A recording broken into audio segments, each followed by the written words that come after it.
Marcus Harrington always chose the same restaurant for Christmas Eve dinner.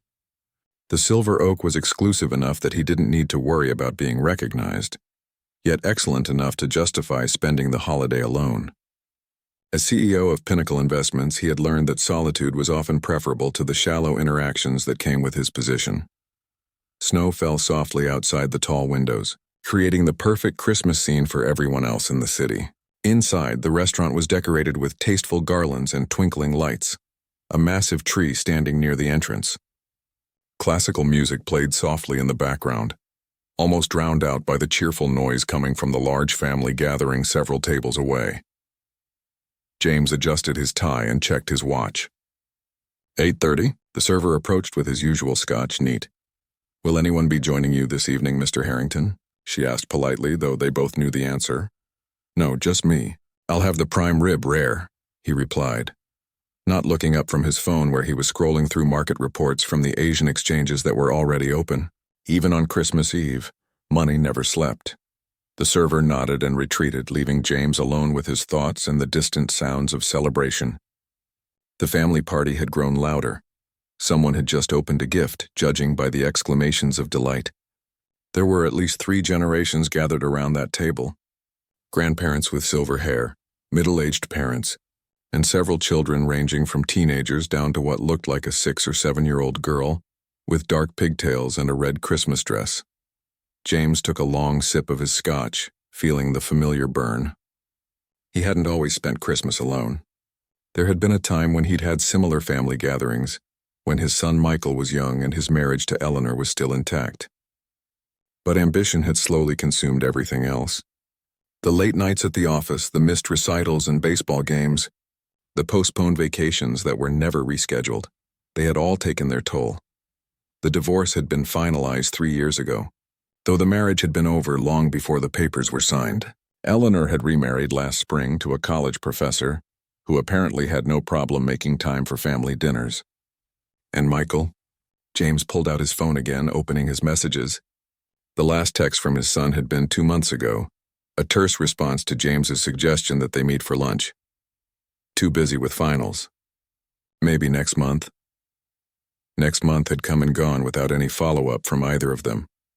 A burst of laughter drew James's attention back to the family gathering.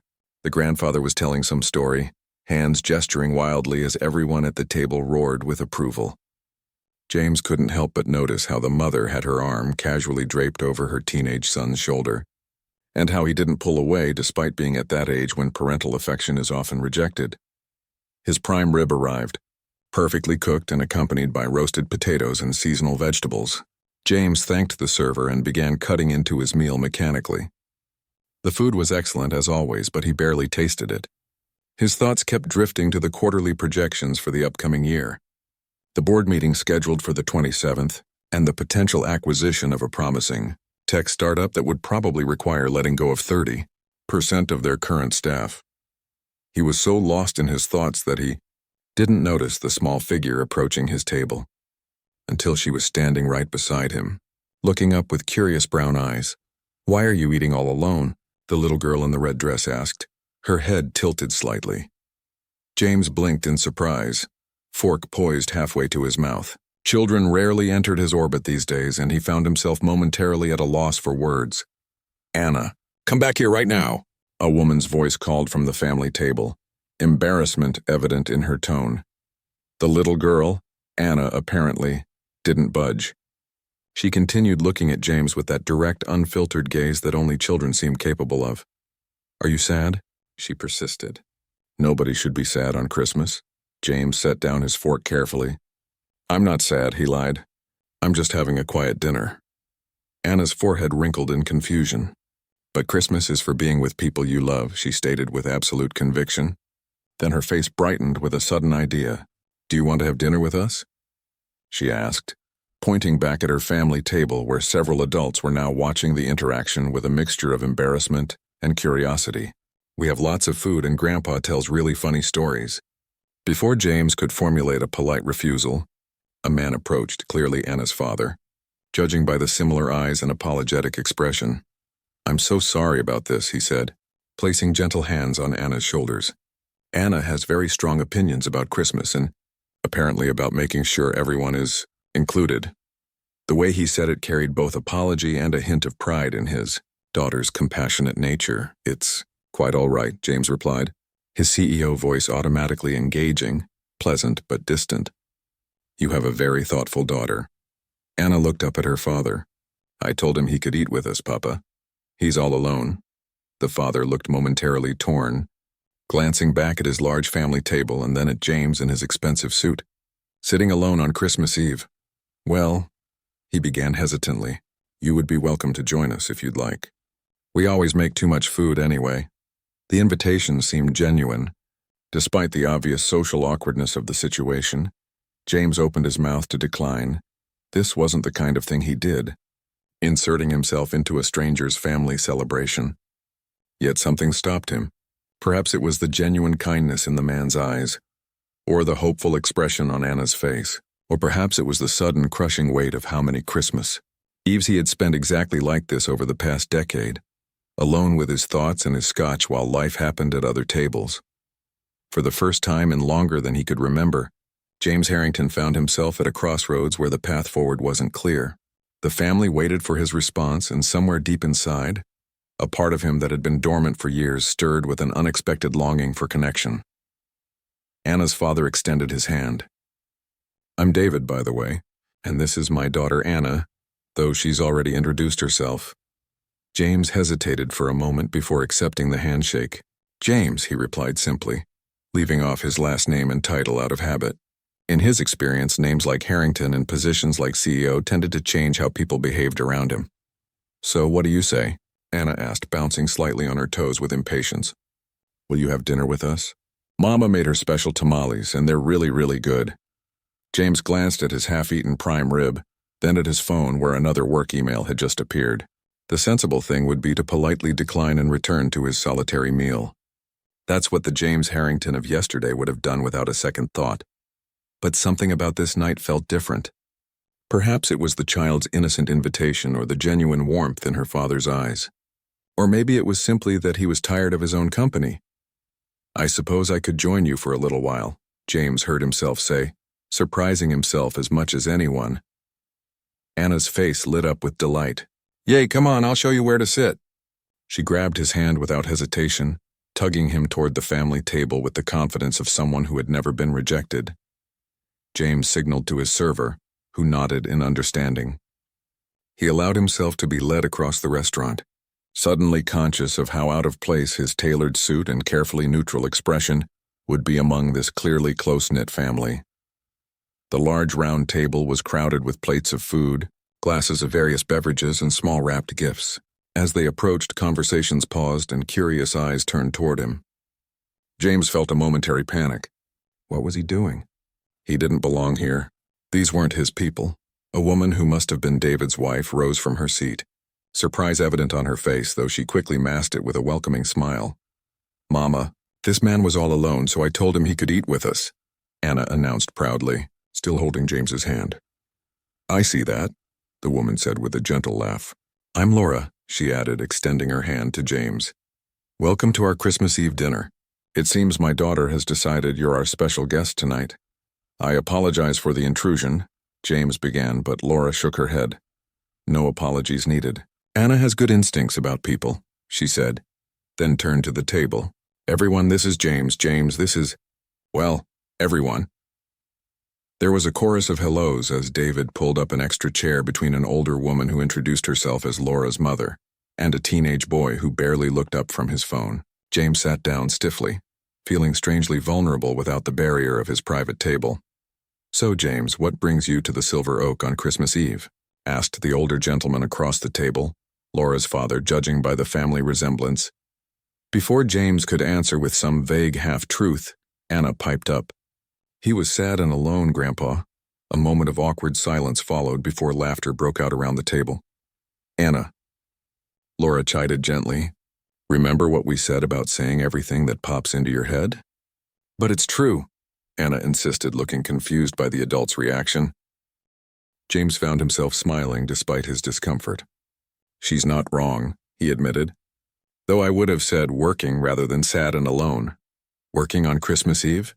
Laura's mother asked, passing him a plate of what looked like homemade tamales. You must have an important job. James accepted the plate, careful how to answer. Important to some people, I suppose, he said finally. But apparently not important enough to warrant company tonight. Until now, that is. David poured a glass of red wine and placed it in front of James. Well, we're glad you joined us. No one should be alone on Christmas unless they want to be. The teenager beside James finally looked up from his phone. Do you work with computers? He asked suddenly. You look like you work with computers, James chuckled. Not directly, no. I work in finance. It wasn't exactly a lie, though it significantly downplayed his position. Finance is boring, the boy declared, returning to his phone before his mother could scold him. Tommy, Laura said anyway, shooting James an apologetic look, but James just smiled. He's right. Finance is boring to most people, including many who work in it. The candid admission felt strange on his lips. He typically defended his industry with rehearsed speeches about economic importance and market stability. As the meal progressed, James found himself gradually relaxing. The food was unlike his usual fare, homemade, hearty, and passed around family style rather than precisely plated. There were tamales as Anna had promised, some kind of slow-cooked pork dish, rice with bright specks of vegetables, and beans that tasted nothing like the refined side dishes he was accustomed to at executive dinners. The conversation flowed naturally around him, sometimes including him and sometimes swirling past in inside jokes and family references he couldn't possibly understand. Yet strangely, he didn't feel excluded. There was room in their circle for a stranger, space in their conversation for someone who didn't know their history. So do you have family in the city? Laura's father asked during a lull in the conversation. James took a sip of wine before answering. My ex-wife lives across town with her new husband, and my son is finishing up his master's degree at Berkeley.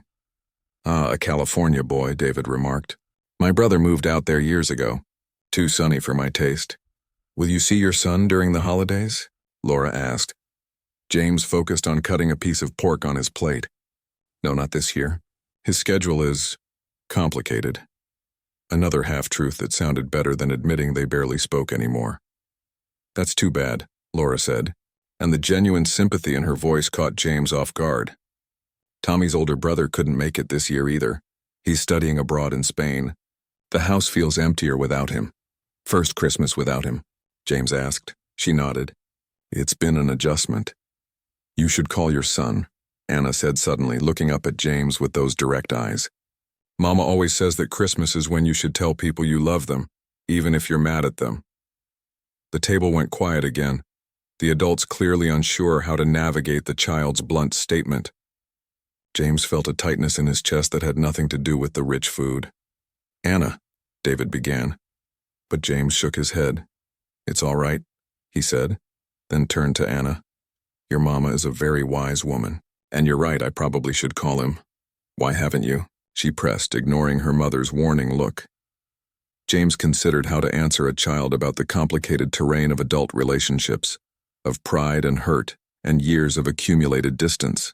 Sometimes, he said finally, when you haven't talked to someone for a long time, it gets harder to know what to say.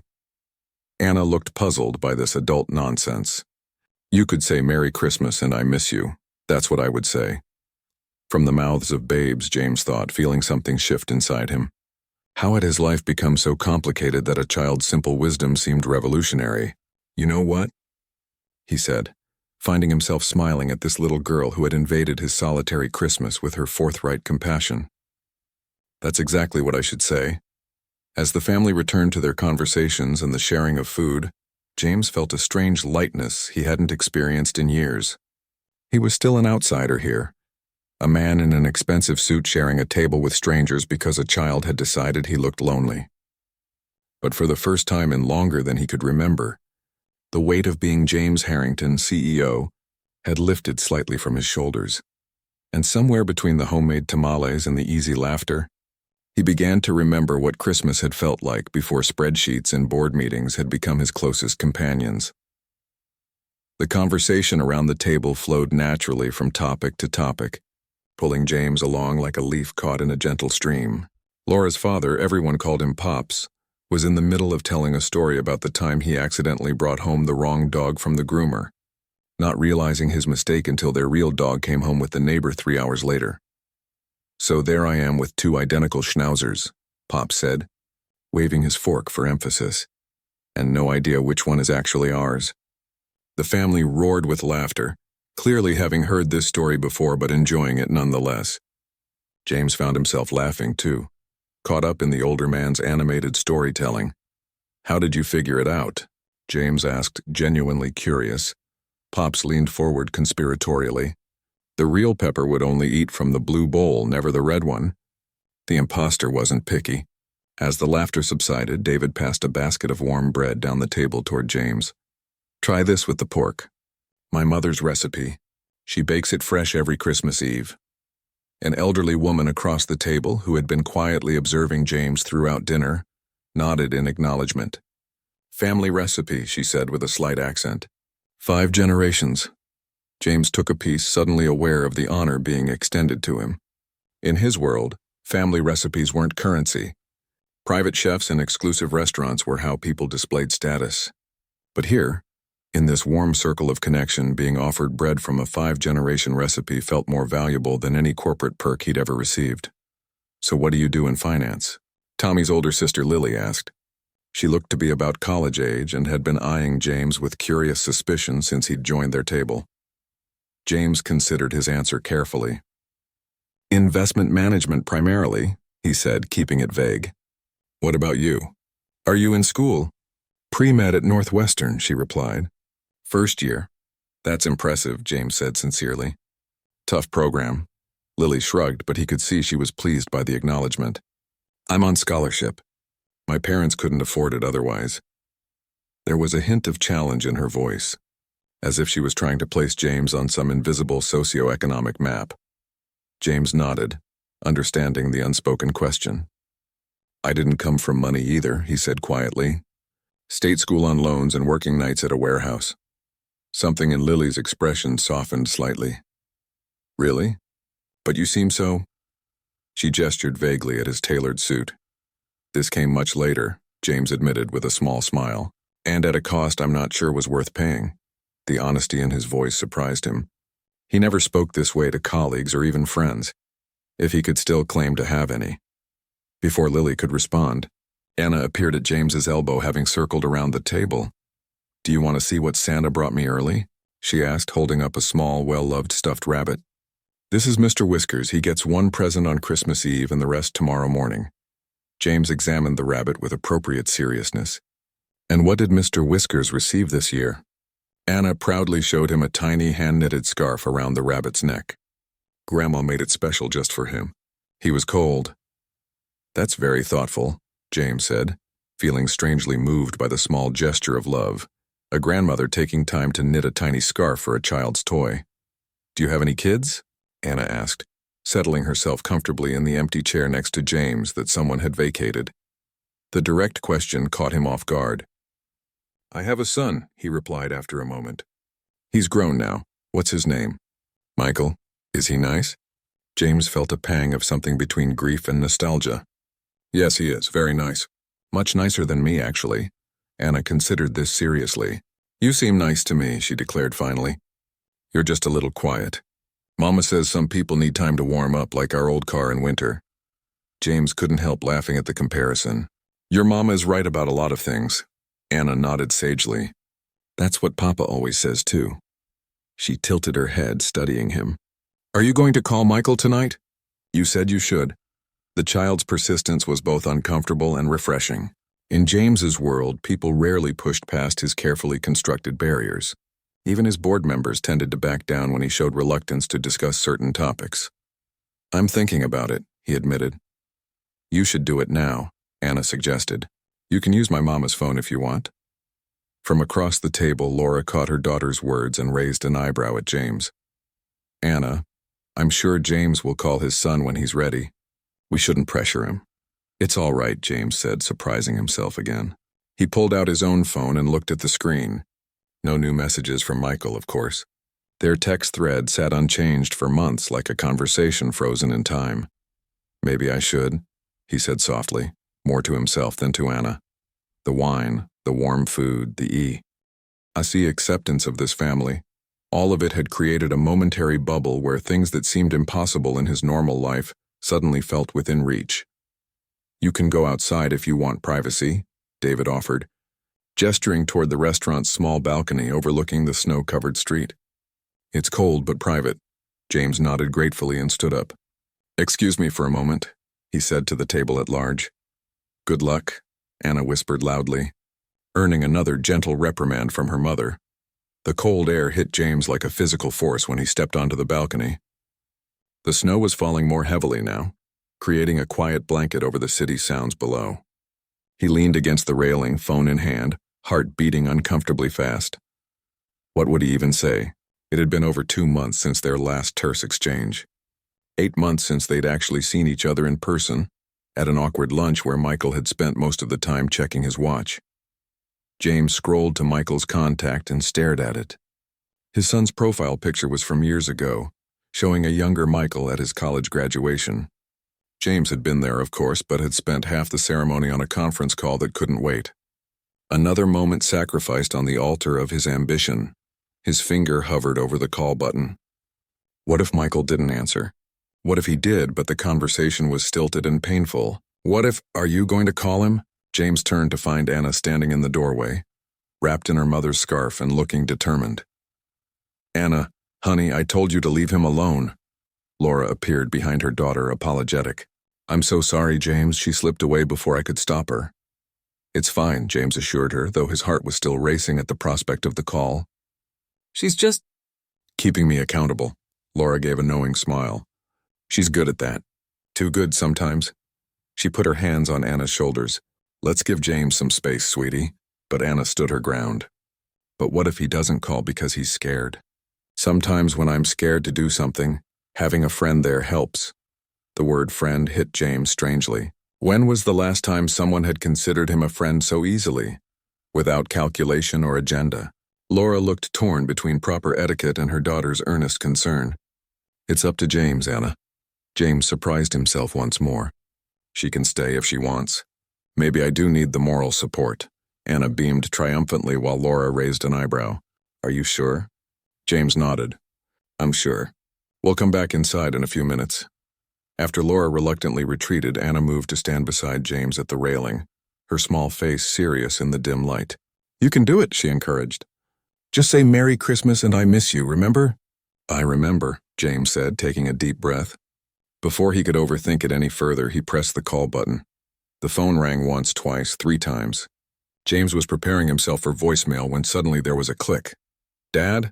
Michael's voice sounded surprised and perhaps a little wary. Michael, James said, his voice unexpectedly rough.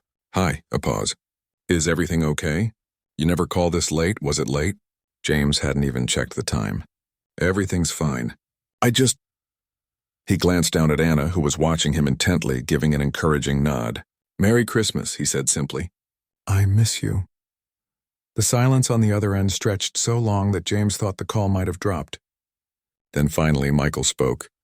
Merry Christmas, Dad, he said, his voice softer than before. I miss you too. James closed his eyes against a sudden rush of emotion. Beside him, Anna slipped her small hand into his and squeezed gently. A silent celebration of courage rewarded, and in that moment, standing on a snowy balcony with a stranger's child holding his hand, and his son's voice in his ear, James Harrington felt something crack open inside him, something that had been frozen for longer than he cared to admit. How are you? James asked, gripping the phone tightly. The familiar awkwardness threatened to descend, but he pushed through it. How's your program going? It's good, Michael replied. Challenging, but good. I'm working on my thesis now, the one about sustainable urban development. There was a slight pause, as if Michael was surprised that his father remembered. Yeah, that's the one. I didn't think you were paying attention when I mentioned it. I always pay attention, James said quietly, even when it doesn't seem like I do. Another silence stretched between them, filled with years of missed connections and unspoken words. Anna tugged on James's sleeve, and when he looked down, she mouthed exaggeratedly, Ask him questions. James couldn't help but smile at her coaching. Are you spending Christmas with friends?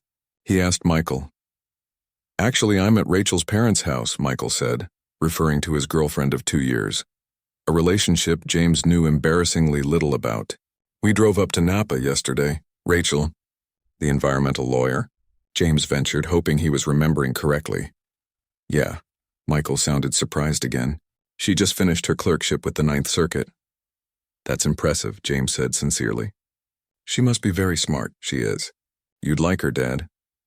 There was a hesitation before Michael added, You should meet her sometime. James felt a surge of hope at the tentative invitation. I'd like that, he said. Very much. Anna gave him a thumbs up, beaming with approval at how the conversation was progressing. So, what are you doing for Christmas? Michael asked, making an effort that James recognized and appreciated. Working, I guess. James looked through the glass doors at the lively family table where he'd been sitting. Actually, I'm having dinner with... He paused, unsure how to explain his current situation. With some new friends, he finished. Friends? Like work people? No, James said, watching as David threw his head back in laughter at something Pops had said. Just a family that invited me to join them. That doesn't sound like you, Michael said, confusion evident in his voice. James chuckled. No, I suppose it doesn't. But sometimes life surprises you. Anna nodded vigorously at this statement, as if she'd been saying the same thing all along. There was another pause before Michael spoke again, his voice softer. Dad, are you okay, really? The question caught James off guard. When was the last time someone had asked him that and actually wanted an honest answer?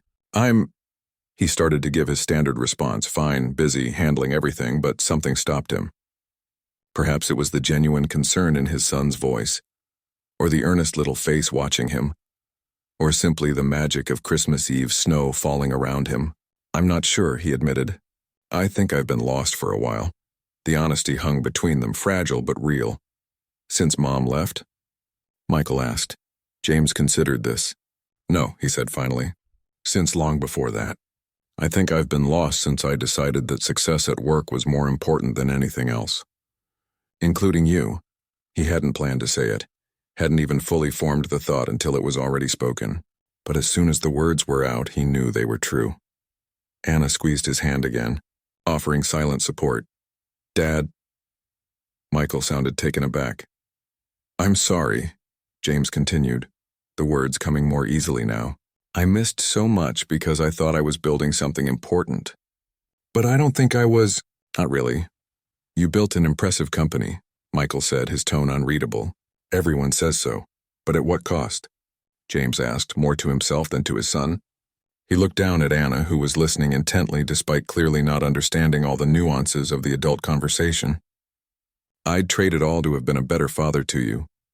The admission hung in the cold night air, snow swirling around it. It's not too late, you know, Michael said finally. I mean, I'm not a kid anymore, but we could start over. Sort of. James felt something tight in his chest loosen slightly. I'd like that. Me too, Michael said, and for the first time in the conversation, James could hear a smile in his voice. Maybe when I'm back from Napa. Dinner or something? Absolutely, James agreed immediately. Just name the time and place. I will, Michael promised. I should probably get back to Rachel and her parents now, but this was good, Dad. I'm glad you called. So am I, James said honestly. Merry Christmas, Michael. Merry Christmas, Dad. I'll call you next week, okay? I'll look forward to it. After they hung up, James stood motionless for a moment, the phone still pressed to his ear, absorbing what had just happened. Did you tell him you miss him? Anna asked, bringing him back to the present. James nodded, slipping his phone back into his pocket. I did, and he's going to call me next week. That's good, Anna declared definitively. He loves you. I can tell. James looked down at her, this small stranger who had somehow managed to shake his carefully constructed world in less than an hour. How can you tell? Because, she said with the certainty only a child can muster, he sounded happy when you called. And sad people don't sound happy unless they're talking to someone they love. The simple wisdom hit James with unexpected force. You're a very special girl, Anna. Do you know that? She shrugged. That's what Mama says. But I'm just regular. Not regular at all, James corrected gently. Extraordinary. Anna grinned, revealing a missing front tooth. Does that mean really, really good? Yes, James laughed. It means really, really good. We should go back inside, she said, hugging herself. It's cold and Mama is making her special hot chocolate now. It has cinnamon in it. That sounds wonderful, James agreed, suddenly aware of how chilled he'd become. As they turned to go back inside, Anna looked up at him one more time. Are you still sad? James considered the question seriously. The weight he'd been carrying for years, the loneliness, the regret, the emptiness of success without connection, hadn't disappeared. But it felt lighter somehow, more manageable. No, he said truthfully. I'm not sad anymore. Thanks to you. They rejoined the family, who welcomed them back with warm smiles and minimal questions about the phone call. Laura handed James a steaming mug of hot chocolate, the promised cinnamon evident in its rich aroma. Everything okay? David asked quietly as the conversations around the table resumed. James nodded, taking a sip of the chocolate. It was possibly the best he'd ever tasted, though he suspected the company had as much to do with that as the ingredients. Better than okay, he said. My son and I are having dinner next week. David clapped him lightly on the shoulder. That's great, man. Family's what it's all about, right? Before James could answer, Pop stood up and tapped his glass with a spoon. The table gradually quieted. Every Christmas Eve, he announced, we go around the table and each say one thing we're grateful for from the past year. Since James is our guest, we'll let him decide if he wants to go first or last. James felt a momentary panic at being put on the spot, but it faded quickly. I'll go first, he said, surprising himself with his confidence. If that's all right. Pops gestured for him to proceed, and suddenly all eyes were on him, these kind strangers who had welcomed him into their celebration without question. I'm grateful, James began, his voice steady despite the emotion behind it, for a little girl who wasn't afraid to ask a lonely man if he wanted company for dinner. He smiled at Anna, who beamed back. And I'm grateful for her family, who made room at their table for someone they didn't know. He raised his mug slightly. Your kindness has, well, it's changed things for me, more than you could know. There was a moment of appreciative silence before Laura's mother spoke up, her accent more pronounced with emotion. That is what Christmas means. To welcome the stranger. The gratitude circle continued around the table, each person sharing something meaningful from their year. Tommy was thankful for his new gaming computer. Lily expressed gratitude for her scholarship. David and Laura were both grateful for their children's health and happiness. Pops thanked God for another year with his growing family. As James listened, sipping his cinnamon hot chocolate and occasionally catching Anna's eye across the table, he felt a sense of peace he hadn't experienced in decades. He was still an outsider here, still someone who would return to his own life after the meal ended. But something fundamental had shifted.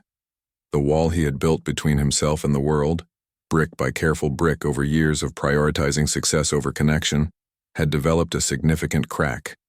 And through that crack, light was beginning to shine.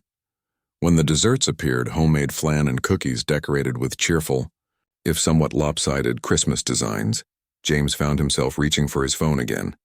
But this time, instead of checking work emails, he opened his camera. Would it be all right, he asked somewhat shyly, if I took a picture? To remember this evening? Of course, Laura said, looking touched. Anna, go stand by James for a picture.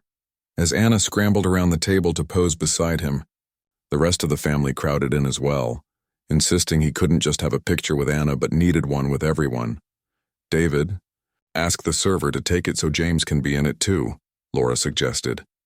Before James could protest that he'd meant to take a picture of them, not be in it himself, David had flagged down their server and handed over James's phone. Suddenly he found himself in the middle of this family group, Anna's small hand firmly in his, David's arm around his shoulders as if they were old friends.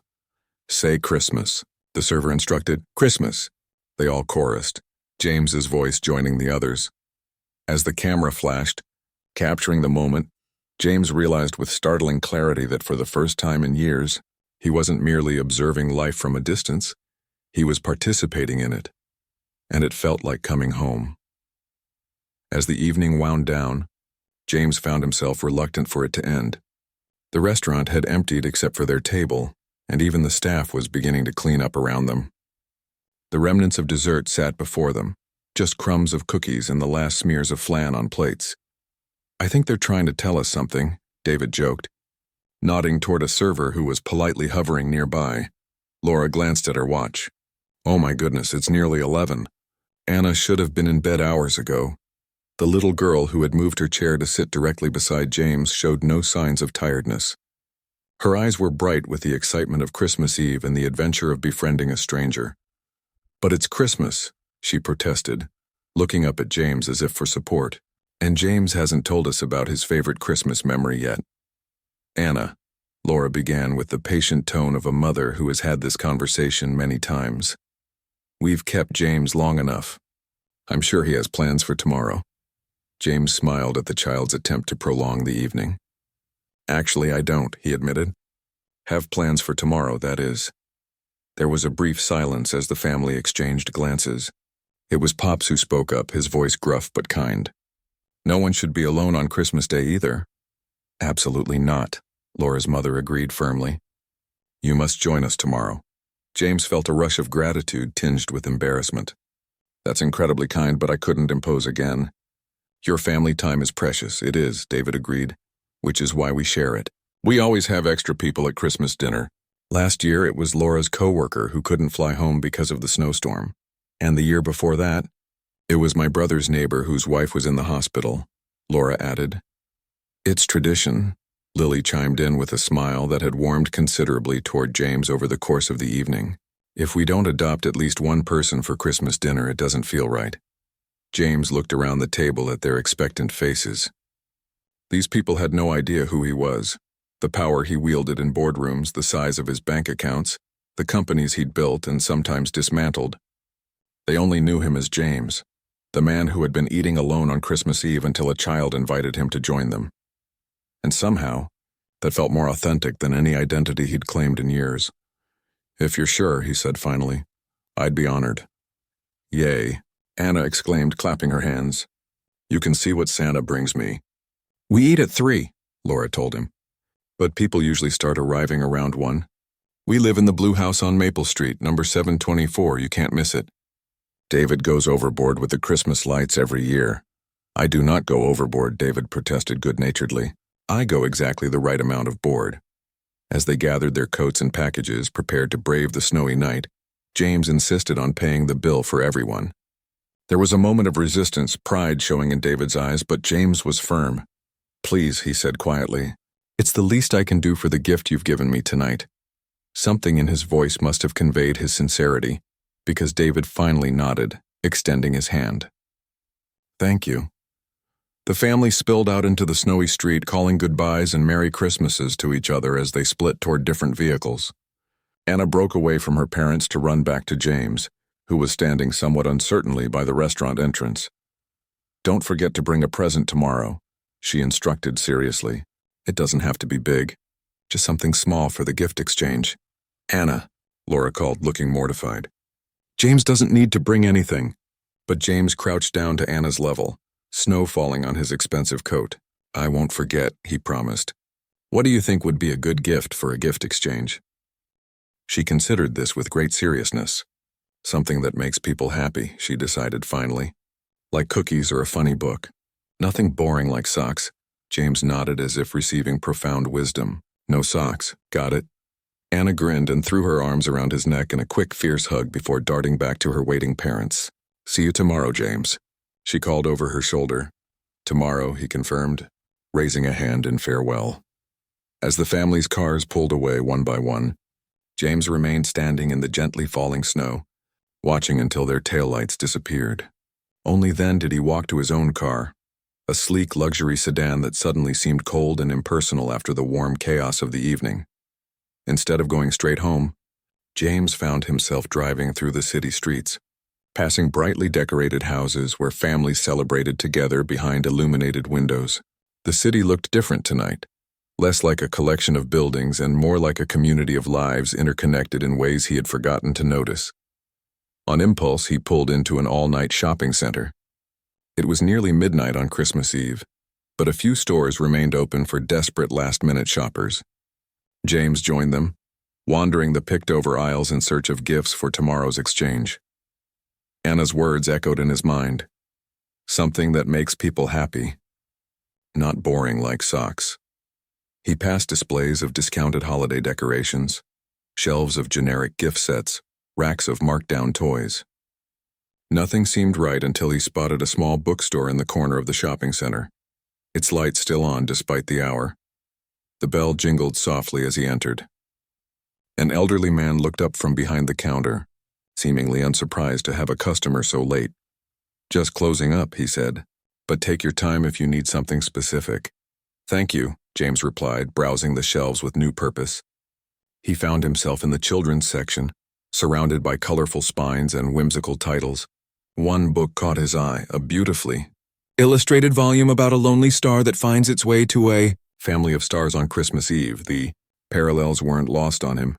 He purchased the book, along with several others that caught his eye: a cookbook of International, holiday recipes for Laura, a book on vintage cars that seemed like something Pops would enjoy, a collection of science fiction short stories that might appeal to Tommy.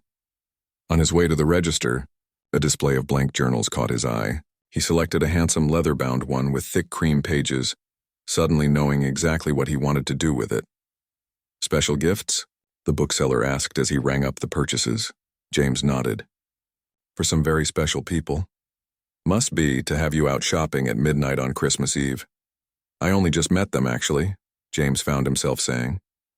"But they've already changed my life."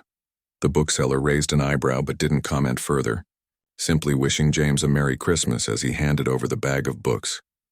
Back in his car, James sat for a moment with the engine running, thinking. Then he pulled out his phone and opened the photo taken earlier that evening, himself surrounded by a family of strangers, all smiling, Anna beaming beside him. He sent it to Michael with a simple message: "New friends. Merry Christmas, son." To his surprise, a response came almost immediately. "They look nice. Merry Christmas, Dad. Looking forward to dinner next week." James smiled at the screen, feeling that same lightness again. Then he drove home through the quiet, snow-covered streets. His penthouse apartment felt different when he entered it that night. The sleek, minimalist space that had always seemed like the perfect reflection of his success now struck him as sterile and empty. No Christmas tree, no decorations, not even a wreath on the door. Just clean lines and expensive furniture that no one but him ever used. Instead of going straight to bed, James sat at his desk with the leather journal he'd purchased. He opened it to the first blank page and began to write. December 24th. Today I learned something important about Christmas, about family, and about myself. It began when a little girl named Anna asked if I wanted to have dinner with her family. He wrote for nearly an hour, pouring out the events of the evening and the realizations that had accompanied them. When he finished, he felt drained but peaceful. Before going to bed, James set an alarm for the morning. He had preparations to make before heading to the Blue House on Maple Street. Gifts to wrap. Perhaps even some baking to attempt, though his kitchen had barely been used for more than coffee in years. As he drifted toward sleep, James found himself looking forward to Christmas Day for the first time in decades, not because of any presents he might receive, but because of the simple joy of being included, of belonging, even if just for one more day, to something larger than himself.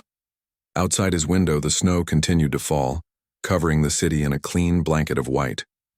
James thought about how snow had a way of making everything look new, of covering the worn and weary parts of the world with fresh possibility, much like a chance encounter with a family who had room at their table for one more, much like a little girl who wasn't afraid to ask a simple question, much like the unexpected opportunity to begin again, even when you thought it was too late.